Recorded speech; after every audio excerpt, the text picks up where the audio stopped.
Hello, welcome to another Burgundy with Tweedy video. Sorry it's just my back garden, but the wine, at least today, I think is a bit special. It's not a special occasion or anything, but I bought something just out of boredom. I decided I wanted to waste some money. So I took a wander around St James's and Mayfair, the posh bits of central London, looked in at some of the usual suspects, poked my nose in at Berry Brothers and Rudd. Did buy a bottle there, but not of Burgundy. I'll come back to that on the other channel, English Sparkling with Tweedy. I also had a look in at Fortnum & Mason. Nothing was sort of jumping off the shelf there today, and also there's a little concession to Justerini and Brooks now in what's that called? Is that Burlington Arcade near Savile Row? Even poked my nose in there, but again nothing quite grabbed me, so I continued all the way on to Hedonism, a shop where you can really seriously spend quite a lot of money. I will put the price on screen, possibly with a jaunty sound effect. It is a Grand Cru. It is a Chambertin Grand Cru from Chambertin, of course. Chambertin is one of the, how many are there? I don't know,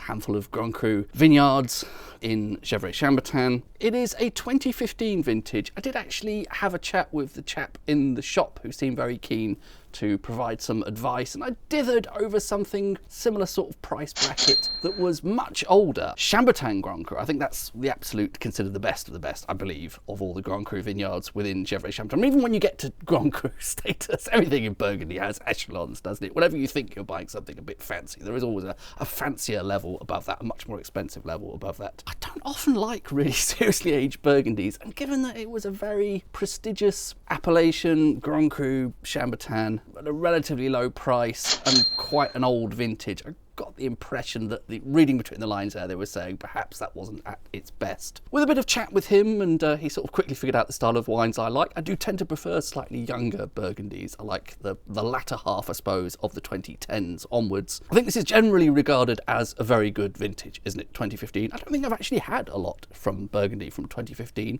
This is a lot of blurb, isn't it? But it's a Grand Cru Burgundy. I think it's fair enough, surely. The producer is called Geantet, Pansiot. I'm almost certainly mispronouncing that. I'm fairly sure I've had something from this producer before. That name definitely rings a bell. Geantet, Pansiot. Don't recall whether I liked it or not. That probably would have been a useful thing to remember. It's always a bit difficult when you're actually stood there in the wine shop and there is a member of staff there. I quite often want to get my phone out and review some of my notes to see, have I had something from this producer at least before, or, you know, can I find some hints of whether or not I've enjoyed this before. I feel a little bit self-conscious doing that in the shop. It's as though I'm looking up the competitors' prices or something like that, isn't it? Oh, that's not a great start. Perhaps this wasn't the best use of wine prongs here, because I've managed to put the the cork down into the bottle.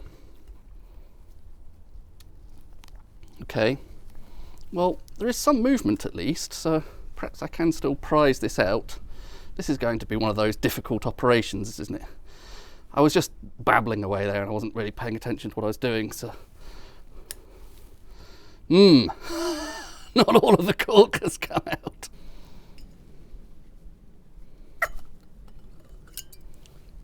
No, I've just succeeded in pushing that down into the bottle. I'm going to go and get one of those little sieve things to pour this out, I think. This, of course, is just an ordinary common or garden tea strainer, but it will do the job of preventing bits of cork from ending up in my wine.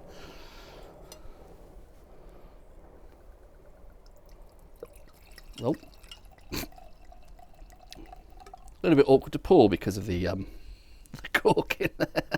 It's a good job I'm not a sommelier in a fancy restaurant, isn't it? I think the customer will be asking for some of their money back. Right, I'm going to pour a little bit of that out into this carafe. I call this a decanter. Some people call it a carafe. I don't know what the correct bit of naming there is, because that's an unseemly quantity in there, isn't it? I was talking to the chap in the shop about how it would be best not to agitate this. I've probably just done exactly that, haven't I? Oh well. I should probably just stick to village level Chambertin in future, shouldn't I? I know what I'm doing with that. Well, I would say before the first swirl, but this definitely has had a certain amount of agitation, hasn't it? It's going a bit opaque, isn't it, as a result of age? 10 years, just about, since these have come off the vine. Actually, probably almost exactly. I think they're starting to harvest now in Burgundy. It's September already. There is a nice sort of richness to that initially. I don't know how to put my finger on the fruit character there. There might be a bit of cherry, there might be a bit of plum, there might be a bit of red or black.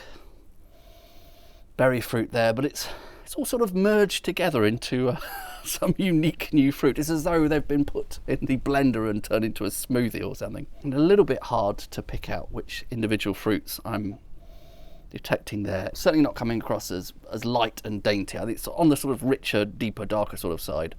I think I'm noticing something slightly floral there as well. So maybe a little bit of rose, something like that. Yeah, there is something pretty and floral and perfumey there. Might be rose, might be violet. It's one of those two usually, isn't it? And I'm noticing that more the more time my nose spends in the glass. That is quite nice, quite perfumey, quite pretty.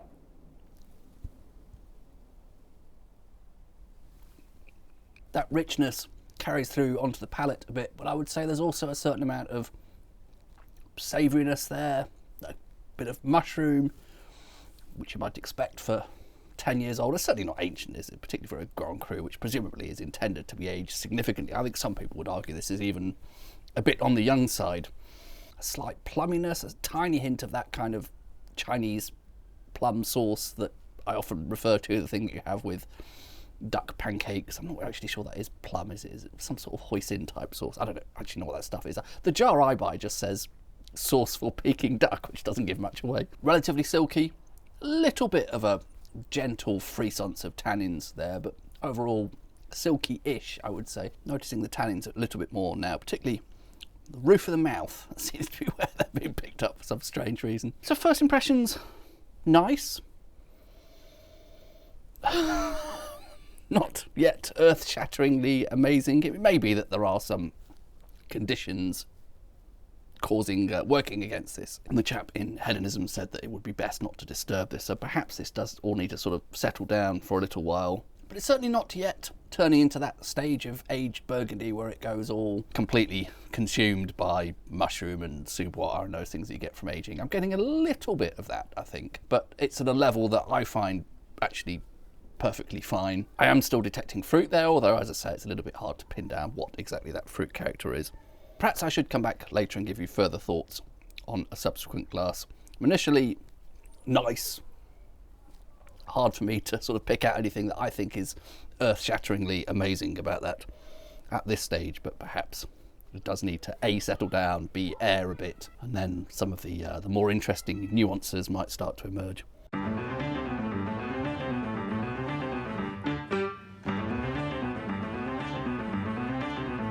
Hello again. I've had my dinner, so I thought I would come back and give some further thoughts on this wine. It's had a while to air now. Let's just call it an hour.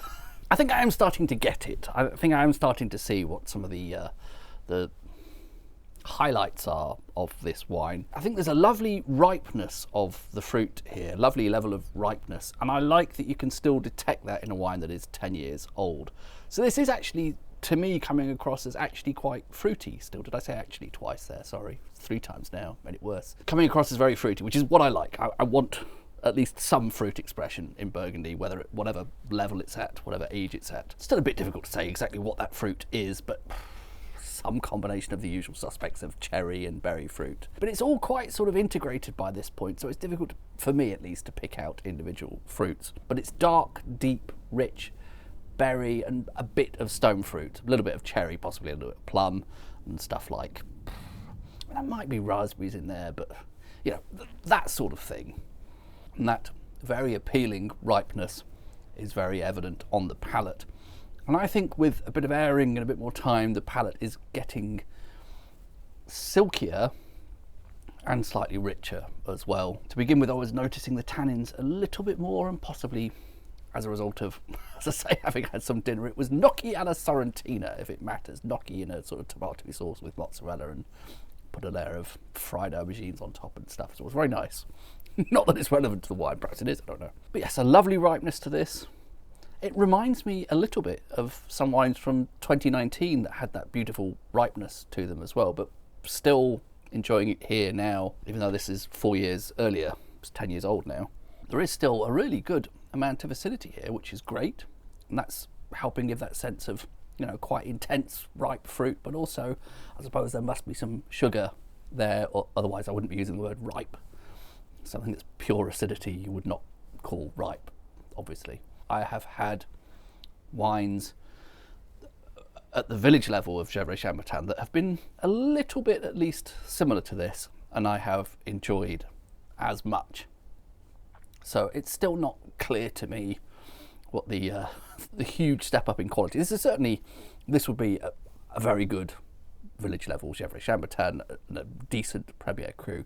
Not quite sure I see yet the magical quality of the Chambertin Grand Cru that this has. Perhaps that will finally become apparent on a later glass, I don't know. But at the moment, I'm at least saying I think this is like a very good village level Gevrey Chambertin. I'm obviously a little bit out of my my comfort zone here, my usual style of Burgundy that I drink and I'm familiar with and can hopefully talk at least a little bit more knowledgeably about, whereas once we get into the realms of Grand Cru, it's a completely different kettle of fish, isn't it? It's a completely different set of nuances to look for. Don't know that it's transformatively different from, like I say, a particularly good village level wine. Perhaps what you're paying for here is the consistency, I would hope.